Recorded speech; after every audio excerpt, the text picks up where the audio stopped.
Hi there, what's up? Andrew here from n5in5weeks.com, simple way to learn Japanese. So today I'm actually going to show you a book that was very important for me learning Japanese, something that so many people actually use when learning Japanese, and that is Professor Heisig's method for remembering the kanji. Now there's 3 volumes to this book series. The only reason why I'm holding just number 1 is, like, I climbed up a fucking tree and I'm not going to be able to climb up a tree carrying a camera, a selfie stick and 3 books. Like, I'm black, but I'm not that athletic. Yeah, so before we actually go into this book, what are kanji? Character-based Japanese writing system. It's incredibly difficult. It takes years for even Japanese people to study. So many people actually never master it. And the main reason for this is people actually do this the wrong way. So the traditional way to learn kanji is write them over and over again. Write these 2,200 plus symbols thousands of times over and over again until you memorize it. Now, this method takes ages. It doesn't really work because anything you learn by just sheer repetition, you'll forget eventually. And what Professor Heisig did, what makes this book so amazing, the reason why so many people have bought it and used it to learn kanji, is he comes up with a very clever method that kind of shortcuts the whole process, makes it so much easier. And he does that with mnemonic techniques I'm going to explain in this video. Now, as you probably know, even if you don't know any kanji, you kind of have an idea of how they look. So take this one for example, the kanji, to write kaku, it's made of like different components that kind of make up one picture. And what Professor Heisig does, he'll pick out any kanji and sort of call these subcomponents primitives and associate a keyword to every primitive. So, for example, in the kanji to write, I'll use this example because it's on the cover. You'll have the top primitive that he associates with brush, and the bottom one that he associates with sun, right? This would be the sun primitive and the brush primitive. This is how he refers to it in this book. Now, once you only have to remember primitives and the keyword that you give to each primitive, the job already becomes a lot easier, right? Because instead of 2,200 kanji, you just have 50 to 100 primitives to learn, and because you're choosing a specific keyword for the primitive based on how it looks, it's much easier to memorize. And now you're probably wondering, cool, so I know the primitives, so I know that in my head this has to do with brush and this bottom one has to do with sun, but how does that fucking help me read the kanji? Now, the amazing technique that's taught in this book consists in creating stories using the keywords that make up each kanji to memorize each kanji. I'll just give you once again the example of the cover of the book. So the kanji to write is made up with the keyword brush and the keyword sun or day. So how he recommends memorizing this specific kanji is by imagining a monk with a brush just writing all day long until the sun sets. And as you can see, like, this story is like, it's not even a story, it's just kind of an idiotic two-page it's a 2-page story in a fucking picture book. But what this does, what kind of like visualizing the brush writing as the sun goes down, it creates such a vivid image in our memory that it becomes much easier for us to actually memorize a new kanji. We learn with stories, we learn with images, we don't learn through sheer repetition. That's not how our brain works. And what this book does, what Heisig's method for remembering the kanji will do for you, it just hacks into that system. And something I really love about this book is when I found about the method, I kind of tried to figure it out on my own and come up with my own keywords, come up with my own stories, but it's really hard. Like, coming up with 2,200 stories on your own is fucking tough. And what the book did for me, first of all, your first 500 kanji, let me check actually how many does it for. Even your first 1,000 kanji really, he'll be making the stories for you. And as you go on, he'll teach you the exact technique you can use to make stories in a way that helps you memorize the kanji in the most efficient way possible. Now, the first book is going to be focused on making you learn how to write the kanji, and the second book will teach you how to pronounce the kanji, what the correct readings are, how to memorize the readings. The reason why book 1 goes over writing and book 2 goes over reading is that in Heisig's opinion, starting from writing is much more important, and learning how to write the kanji, understanding, being able to recognize primitives makes it so much easier both to learn Japanese and to obviously learn the readings for the kanji. Now, I mean, you can have a different opinion, but like, if a fucking professor, world-renowned professor, has a book that has sold tens of thousands of copies all over the world, he's the leading expert when it comes to learning kanji. You can be against his opinion, but if you don't trust this guy, you're a fucking idiot. Whoa, that was a bit harsh. Sorry, man. That was a bit harsh. Now, the cool thing about this book that he also mentions in the intro is that it's designed for self-learning. Oh, and by the way, this is why your teacher will never tell you about this book, because it's made so that anyone can learn from it without a teacher. So, you know, no teacher will give you a book that's based on the principle that you don't need a teacher. And yeah, what you want to do once you've got it, once you've bought the book, is really give yourself a timeline. So you think, okay, I want to know all of the kanji in 1 year, and then simply just divide the amount of Joyo kanji that you want to learn by 365, and then you do that amount every single day. What you'll find out is that it's extremely easy to go with this method, especially once you've gotten used to the method and you've learned your first 100, your first 200 kanji, all of the other ones become much easier.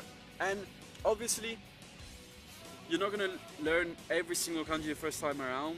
Some of them, the more complex ones, might take you more time. You might have to go over them a couple of times. But the speed at which you'll be learning kanji with Heisig's method for remembering the kanji is 10 times faster than traditional method. Like, I've got Japanese friends. They've gone through the Japanese school system. They've written kanji thousands of times over and over for the last 12 years of their life. For the last 12 years of their life, they've written the same kanji over and over again, and they still barely know kanji. Like, there are times where I'll recognize kanji that some Japanese friends of mine can't get. And that's because they've learned it the whole wrong way. They've just memorized it by writing it over and over, and obviously they've forgotten it. What Heisig's method for remembering the kanji does, it'll help you learn it fast, but also in a way that sticks. Because our brain learns through stories, right? It doesn't, like, repetition, like, kanji is not natural. Kanji, like these fucking complicated symbols, it's not natural. What's natural to us are stories, strong images, visuals. And that's what this book uses, and that's really how you're gonna learn the kanji. Like, I mean, I honestly know nobody, of the people I know, there's nobody who's actually mastered the kanji without using this book. Yeah, so if you're serious about learning kanji, you want to learn it fast and really in a simple, sort of easy fashion, and something that you learn it and then you remember it long term, because that's what it's all about here, right? You don't just want to memorize it for 2 days. You want to learn 2,000 kanji and then remember all of them for the next 2, 3, 4, 5, 100 years of your life. No, I'm just kidding, but yeah, we're looking for long-term memory.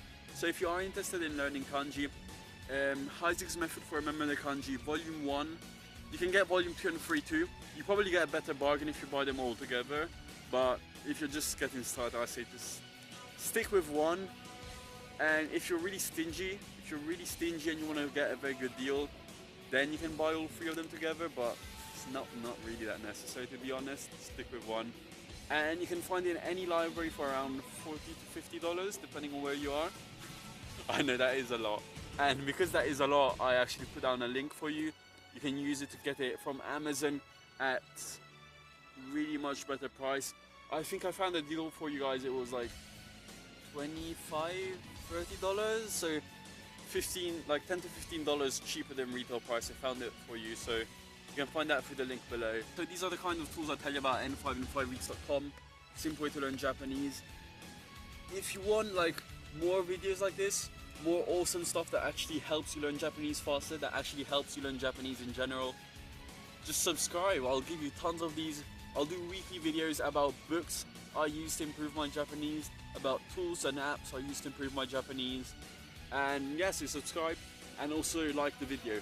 Now, the reason why I want you to like the video, by the way, is very simple. You were lucky enough to find out about this book. Like, this book is amazing, but because it's designed for self-learning, teachers will never tell students about it. Because no teacher gets paid to teach Japanese is going to tell you about a book designed for self-learning. And what I want to do with this video is give everybody the chance to learn kanji in a way that actually works. So I want you to like this video to make it easier for other people that just like you are struggling to learn Japanese. By liking the video, you'll make it easier for them to find this video. So yeah, I mean that it's kind of deep, but kanji is such a tough thing to learn in Japanese. So many people waste years on it. So many people quit learning Japanese because of kanji. I don't want this to happen, especially with a book this good being out there.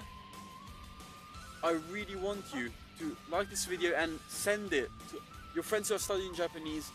Send it to them, because if you see this video, if your best friend who's learning Japanese quits learning Japanese, never learns to speak Japanese, never goes to Japan, that's gonna be all your fucking fault because you didn't tell him about this. And by the way, think about this, just information in general. You always want to be sharing good information. You always want to be giving good advice to other people, because if you're not, you're responsible for every failure that they make because of that lack of information. And I know that's kind of deep, that has nothing to do with kanji. I mean, it has to do with kanji too, but it's just how I kind of like see the world. So if you're learning Japanese and you know other people who are struggling, who want to learn Japanese faster, tell them about it. Like, okay, here's how I see it. If you think I'm like just advertising the video, don't send them to the video. Just tell them about the book. Just create your own, create your own YouTube channel, make your own video about it, and then send it to them. But make sure people who are learning Japanese find about this book, because it's so powerful. It's so under-advertised, just because if it were advertised, big companies, teachers wouldn't be able to make that much money. It's such a good book. So if you're just getting started, I recommend starting with volume 1. Just like Heisig says, I believe it's more important to know how to write the kanji first and then to learn how to read it, because learning how to write it first makes it so much easier. And also understanding Japanese, understanding sort of new words, learning new vocabulary becomes so much easier once you can actually write all of the kanji. So I focus on starting with volume 1 first. Listen man, I really hope that helped. Like, I'll be honest, this book, especially volume 1, like I bought volume 2 and 3, by the way. The only reason I don't have them here is, you know, I climbed up a fucking tree, so like I can't carry a camera, 3 books and climb up a tree. Like, I'm black, but I'm not that black. But yeah, this book, specifically volume 1, has given me such a high return on investment. I'd recommend it to anyone. Like I said, if the video didn't make enough sense to you and you want more information before buying it, check out the full article at n5in5weeks.com. I put the link below. And also like this video so other people who are learning Japanese will be able to find it more. Yeah, so if you're determined to learn the kanji, you really want to learn kanji, or you're at a point in your studies where you need to learn kanji for any reason at all, this is the book to go with. So this is the book to buy. Like, if you're gonna listen, if you're gonna spend money on one thing to learn Japanese, this is the book. Like, the return on investment it had on me was so powerful. And the amazing thing is, these kinds of books, they change the way you see the language. They make you think, wait a minute, Japanese isn't that difficult. And the advantages of having this approach to the language, learning through mnemonic techniques, is amazing.